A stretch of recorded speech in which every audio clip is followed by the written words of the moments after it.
ஜெயச்சந்திரனின் அடடா audio offer 5 முதல் 70% வரை டிஸ்கவுண்ட்.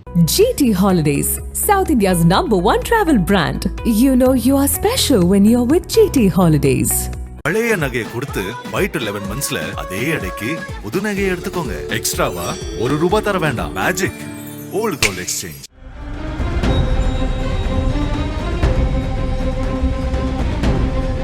நாமக்கல் மாவட்டம் ராசிபுரம் பகுதியைச் சேர்ந்தவர் 36 வயதான கோவிந்தராஜ். இவரது மனைவி பாரதி. இந்த தம்பதிக்கு 3 பெண் குழந்தைகளும் ஒரு மகனும் உள்ளனர். தனியார் நிறுவனம் ஒன்றில் வேலை செய்து வந்த கோவிந்தராஜ் சொந்தமாக வீடு கட்டுவதற்காக சுமார் 20 லட்சம் ரூபாய்க்கு மேல் கடன் வாங்கியுள்ளார்.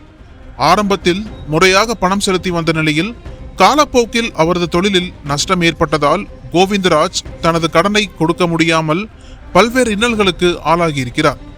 பணம் கொடுத்த நபர்களும் கடனை திருப்பி செலுத்தும்படி தொடர்ந்து நெருக்கடி கொடுத்து வந்துள்ளனர். இதுவரை கணிசமான தொகை கட்டியுள்ள நிலையில் இன்னும் பல லட்சம் ரூபாய் கட்ட வேண்டியுள்ளதாக தெரிகிறது. ஆனால் கோவிந்தராஜால் கடந்த சில மாதங்களாக தவணை தொகையை கட்ட முடியவில்லை என சொல்லப்படுகிறது. இதன் காரணமாக அவரிடம் பணம் கொடுத்தவர்கள் அவ்வப்போது கோவிந்தராஜின் வீட்டிற்கு வந்து தொந்தரவு செய்ததாக கூறப்படுகிறது. இதனால் கடும் மன உளைச்சலுக்கு ஆளான கோவிந்தராஜ் கடந்த 4ஆம் தேதி இரவு அதிர்ச்சி முடிவு ஒன்றை எடுத்தார். அன்றைய தினம் அனைவரும் சாப்பிட்டு முடித்த பிறகு கோவிந்தராஜ் தனது மனைவி பாரதி மற்றும் மகன் அக்னீஸ்வரன் ஆகியோரை தனி அறையில் வைத்து பூட்டியுள்ளார்.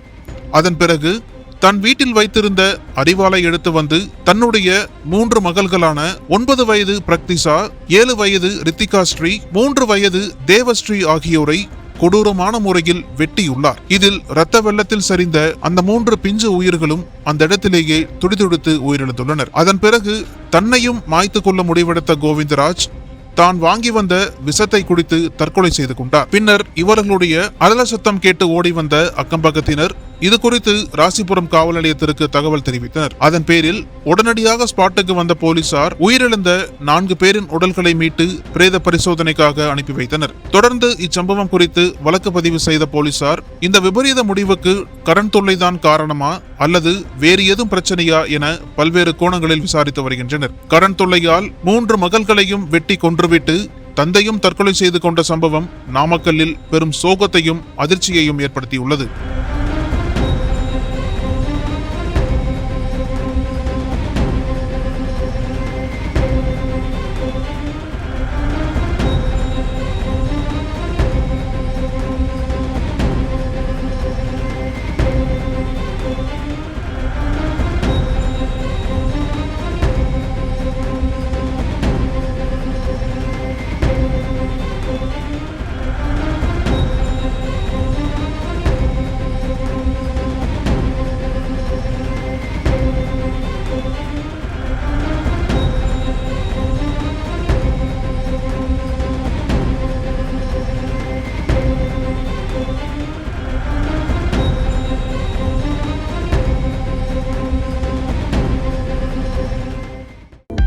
அனல் பறக்கும் செய்திகளை அப்டேட் செய்து கொள்ள நக்கீரன் களத்தை இப்பவே சப்ஸ்கிரைப் பண்ணுங்க.